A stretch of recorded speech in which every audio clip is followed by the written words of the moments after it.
In Costa Rica, with more than 95% of the ballots counted, the economist Rodrigo Chavez of the Social Democratic Progress Party, PSD, will be the new president of the Central American nation that has experienced an election day marked by abstention. In Peru, sectors on strike in Huancayo City agreed to give a truce to Pedro Castillo's government and lift the pressure measures.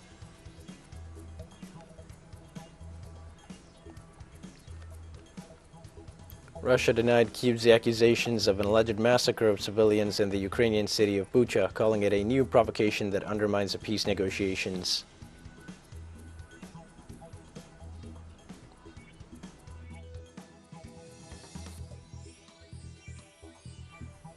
Hi, this is From the South. I am your news anchor, Dio Martin. From the TeleSUR studios in Havana, we begin with the news.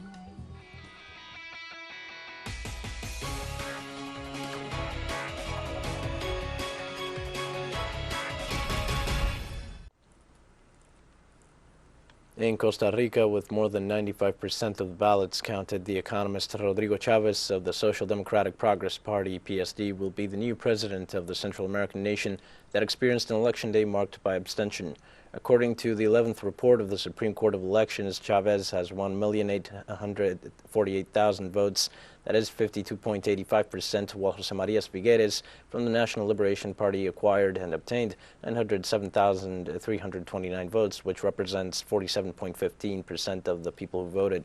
The 49th president of Costa Rica said in his first message to the country that he was humbled by the result and the enormous responsibility he was taking on. Chavez also thanked the people for having taken part in the Democratic Day, but he also mentioned the overwhelming abstention rate, which stood at 43.23% of the total voting grid.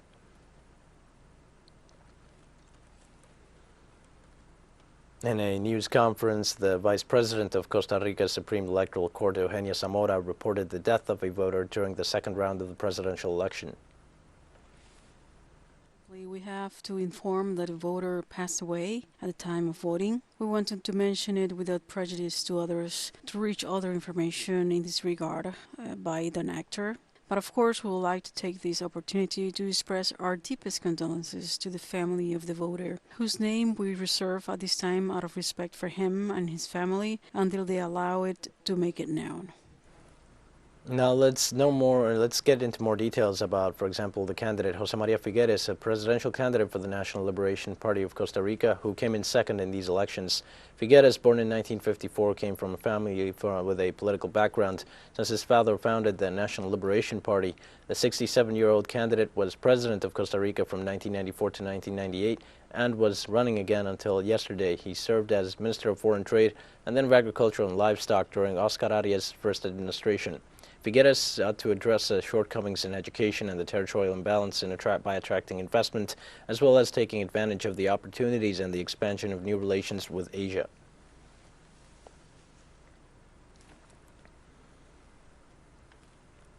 And now we take a look at the presidential candidate, Rodrigo Chavez, who won these elections for the Social Democratic Party.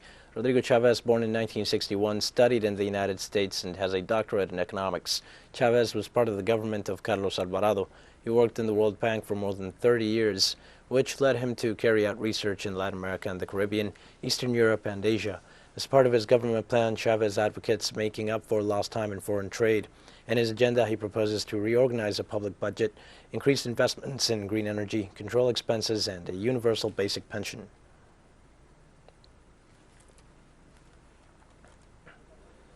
Following with elections, but now in the eastern region of the old continent, in Hungary, Prime Minister Viktor Orban announced a victory of his coalition in the parliamentary elections held on Sunday. According to Hungary's National Electoral Committee, the Fidesz Hungarian Civic Union coalition obtained almost 68% of the votes after 77.55% of the votes were counted. Now, in this way, the premier would renew his mandate for the fourth time after obtaining the majority of seats. However, he would not obtain the two-thirds needed to change the constitution. In a public speech, Orban celebrated his party's victory and called on the European community to recognize the electoral result.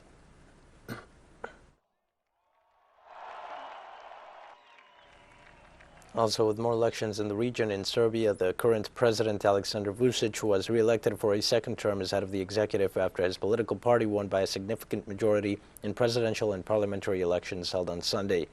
According to the first estimates published by local media, President Vučić won the elections with about 59.8% of the votes.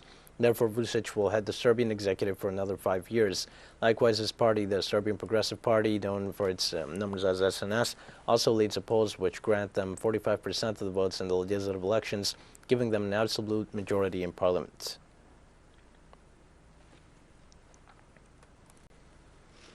And protests escalated in France against the far right in the country. The protests against the far right took place in Paris a week before the presidential elections. Next Sunday, the citizens of the country will decide with their vote whether to renew the mandate of President Emmanuel Macron or to give that responsibility to another candidate. Despite this mobilization, opinion polls indicate that the standard bearer of the extreme right, Marine Le Pen, has considerably reduced Macron's lead in terms of voting intention.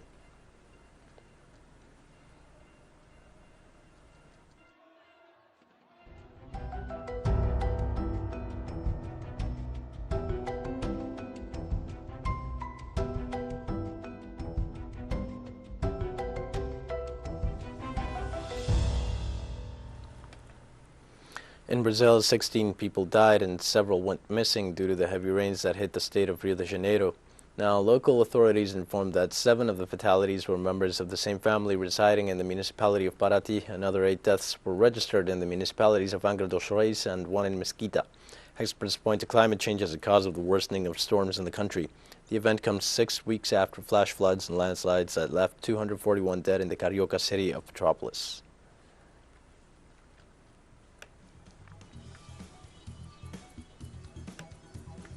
After that, we're going to take a short break. Please join us again after this.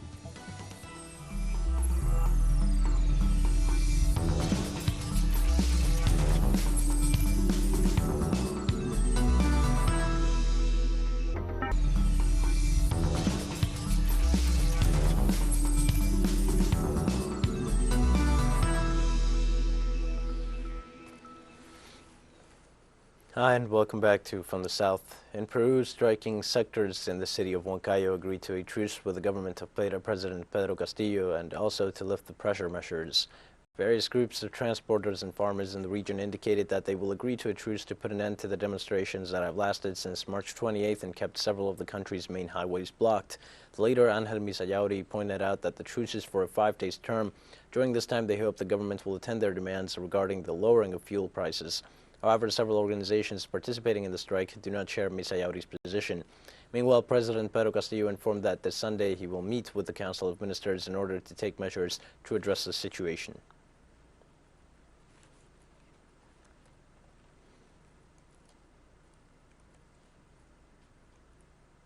And Ecuador's Attorney General's office reported that 19 inmates died and more than 10 resulted injured in a new episode of prison violence reported in the city of Cuenca on Sunday. The figures released by the prosecutor's office do not coincide with those offered by the national government, which assured that only 13 fatalities were registered inside the penitentiary center in the town of Turi. Authorities also indicated that they are investigating the cause of the incident and are considering the hypothesis of a riot or an escape attempt. In this sense, residents of the surrounding areas indicated that multiple gunshots were heard inside the penitentiary, while operations to address the situation of violence in the penitentiary facility are ongoing.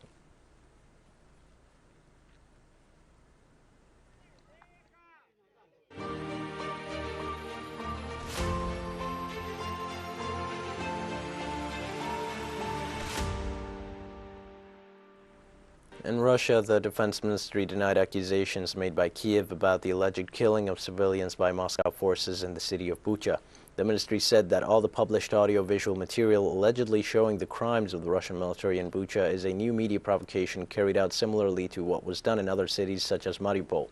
The ministry pointed out that all Russian units were completely withdrawn from Bucha on March 30th, one day after the round of Russian-Ukrainian negotiations in Turkey. In turn, the ministry pointed out that in the published videos, none of the bodies appeared to suffer from rigor mortis. There were no signs of decomposition, and also noted that in extracts from the material, it can be seen how the alleged dead moved their arms and removed their limbs to make way for the Ukrainian military equipment.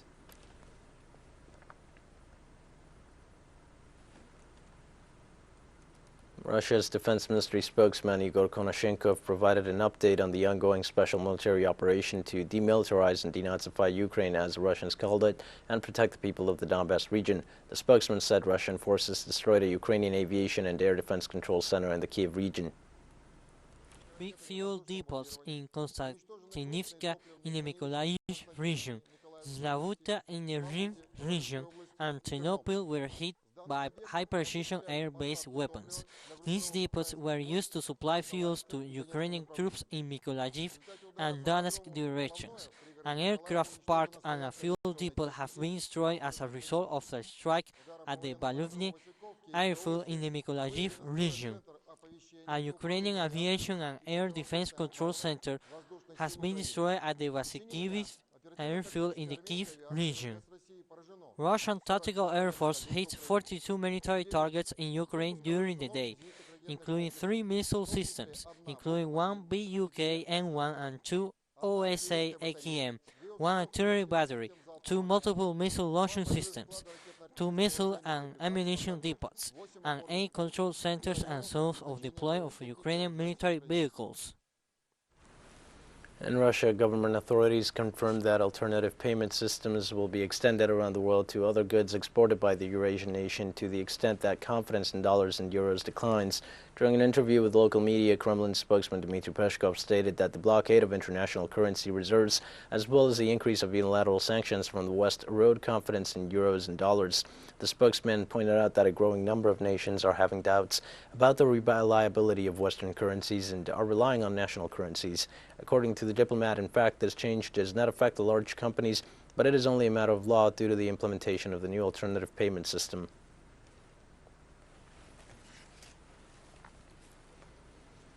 The North Atlantic Treaty Organization admitted that it trained Ukrainian soldiers for years. The Secretary General of the Atlantic Alliance, Jens Stoltenberg, declared on Sunday that thousands of Ukrainian military personnel fighting against Russian forces were trained by allied countries of this organization.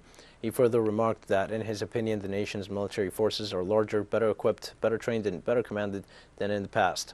On the other hand, Stoltenberg refused to answer any questions on the reported plans of NATO countries to send Soviet-made tanks to Ukraine.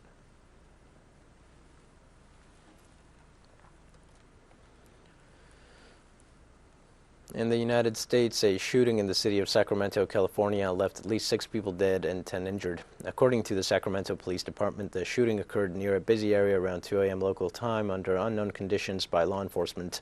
In this context, the police force currently do not know if there was one or more attackers and called on citizens to avoid the area of the event and to be aware of the updates on the event. According to videos shared on social networks, a group of people were fighting in the surroundings when the shots were heard. So we now have confirmed that we had 6 people killed in the area of 10th and K. An additional 10 people were transported or self-transported to area hospitals. So we are asking for the public's help in helping us to identify the suspects in this and provide any information that you can to help us solve this. Right now, our In Malta, the Supreme Pontiff of the Catholic Church, Pope Francis, visited the Jesuit congregation at the Peace Lab Chapel in Halfar. Sunday, the Supreme Pontiff visited St. Paul's Grotto in the morning hours, where he prayed and recalled the shipwreck of the Apostle of the Gentiles. Hours later, he spoke to the Jesuit group La Compañía de Jesús, where he emphasized that his main mission is to create a church open to the great challenges of the last decade and to make the small Mediterranean island part of a great impulse to evangelization in the world. The Pope also met with hundreds of migrants in the vicinity of the Peace Lab Chapel, where he highlighted his support for the migrants rescued on the central Mediterranean sea route.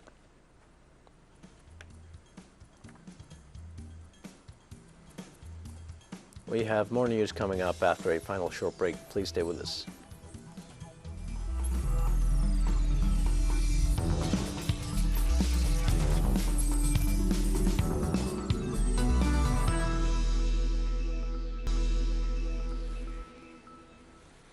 Hi and welcome back. Thousands of Angolans gathered in the capital Luanda to celebrate the 20th anniversary of the end of the country's civil war. Many politicians, including President João Lourenço, attended a mass for peace.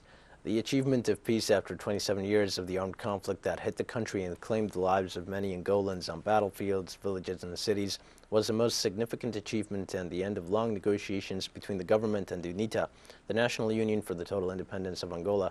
It was the climax of a historic process, and war among brothers began in 1975, shortly after the exit of the Portuguese colonizers, and with tough repercussions still felt till now in the lives of most national citizens. April 4th was instituted a national holiday and became an important historic reference in the struggle of the Angolan people for dignity and building a prosperous society.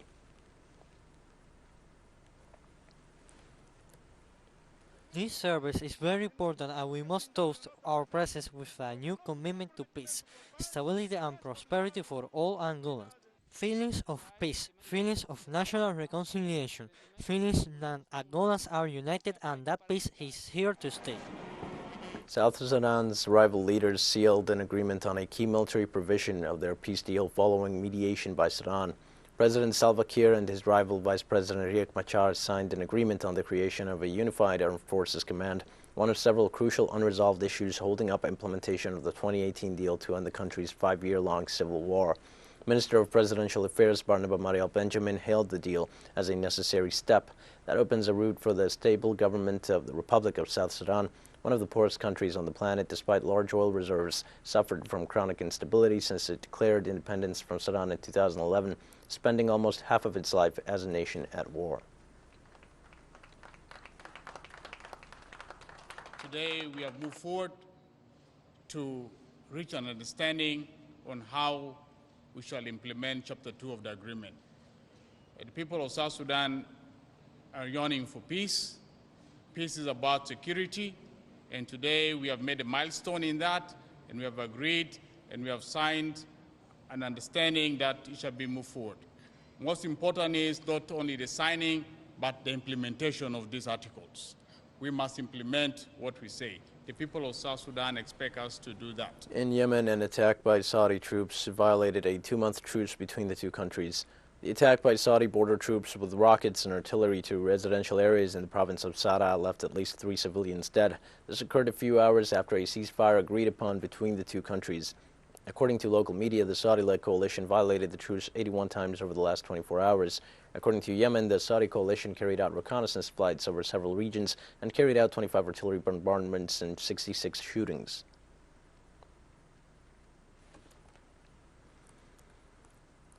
Pakistan's President Arif Alvi had reportedly dissolved the National Assembly on Sunday at the request of Prime Minister Imran Khan, and early elections were announced. The head of state accepted the Prime Minister's recommendation under Articles 58 and 48 of the Constitution. Cabinet Chief Khan announced the new elections within 90 days after Parliament's Deputy Speaker Kazim Suri rejected a no-confidence motion against him. The Prime Minister said the no-confidence motion is an attempt by the U.S. at regime change due to Pakistan's neutrality towards the Russian special military operation in Ukraine and his meeting with President Vladimir Putin.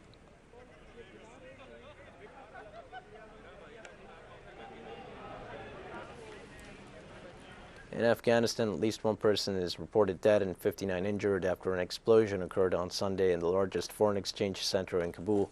The incident happened on the 2nd floor of the Sarai Shahzada market when a criminal threw a grenade into a currency exchange office.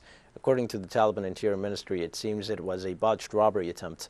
Authorities reported that the injured persons were taken to a hospital in the Afghan capital where they are receiving the necessary care. They also reported that an in-depth investigation has been opened in order to clarify the facts.